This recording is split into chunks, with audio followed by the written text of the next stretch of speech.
Shalom, selamat pagi. Perenungan firman Tuhan pagi ini dengan tema Jadilah tenang supaya dapat berdoa. 1 Petrus 4 ayat yang ke-7. Kesudahan segala sesuatu sudah dekat. Karena itu, kuasailah dirimu dan jadilah tenang supaya kamu dapat berdoa. Suatu hari ada seseorang yang telepon saya, saudara. Dan dia katakan, "Selamat pagi bro, apa kabar?" Lalu katakan, "Maaf ya, ini dari siapa ya?" Lalu dia katakan, "Masa lupa sama teman sendiri? Coba tebak, siapa saya?" Lalu saya berdiam diri dan saya merenung, saudara. Saya ingat-ingat, ini siapa ya? Suaranya sepertinya saya mengenali. Lalu saya ingat saya ada teman yang namanya Siswo. Suaranya sama seperti dia. Lalu saya katakan, "Ini Siswo ya?" Lalu dia katakan, "Nah itu masih kenal sama saya." Lalu saya berkata, "Mas Siswo sekarang ada di mana? Gimana kabarnya?" Dia katakan, "Kabar saya baik. Saya lagi ada di Jakarta, lagi tugas di Polda." Dia katakan seperti itu. "Bro, bisa minta tolong nggak?" Lalu saya katakan, "Tolong apa?"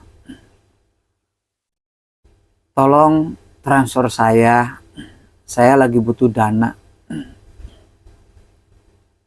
Lalu di saat dia berkata seperti itu, hati saya tidak damai, saudara. Dan saya langsung berdiam diri, saya berdoa. Dan hati saya tidak damai. Lalu saya berkata, "Sorry ya, setahu saya teman saya yang namanya Siswo itu tidak pernah pinjam uang atau minta uang. Saya tahu, saya kenal sekali dengan teman saya yang namanya Siswo. Udahlah mas, kalau saudaramu nipu, janganlah caranya seperti ini, tidak baik tahu." Lalu dia tutup teleponnya, saudara. Nah saudaraku yang dikasihi Tuhan Yesus, mari kita petik dari cerita ini. Di saat kita mendapat telepon dari seseorang atau mendapat teror dari seseorang, saudara, apapun yang sedang kita alami, bersikaplah kita tenang, saudara. Janganlah kita terburu-buru untuk mengambil keputusan. Kalau kita terburu-buru, kita dapat salah mengambil keputusan. Dan kita harus tenang. Di saat kita tenang, maka kita dapat berdoa.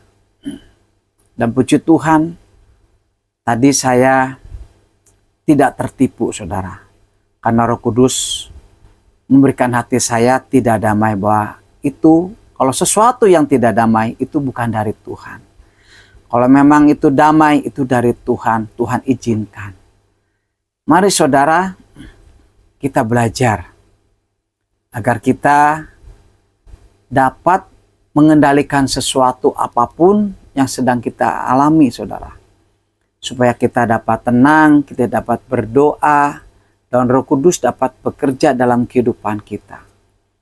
Maka Tuhan akan memberikan jalan-jalan keluar buat kehidupan kita. Orang yang bersikap tenang akan memiliki kemampuan berpikir secara lebih baik, saudara. Berusahalah bersikap sabar dan tenang dan situasi apapun. Karena ketika kita mampu bersikap tenang, kita mampu mendengarkan suara Roh Kudus dan mengendalikan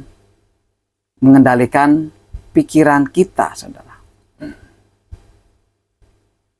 Mari saudara, saya mengajak kita untuk selalu tenang di dalam menghadapi situasi apapun. Janganlah terburu-buru agar kita dapat Berdoa dapat mendengarkan suara Tuhan, apa yang harus kita perbuat, apa yang harus kita lakukan. Mari kita, saudara, belajar untuk memiliki kunci untuk hidup di dalam damai. Caranya seperti apa? Caranya kita kejar Tuhan. Karena Tuhanlah yang dapat memberikan damai kepada kita. Iblis, roh jahat, tidak dapat memberikan damai. Hanya Tuhanlah yang dapat memberikan damai. Tuhan Yesus memberkati.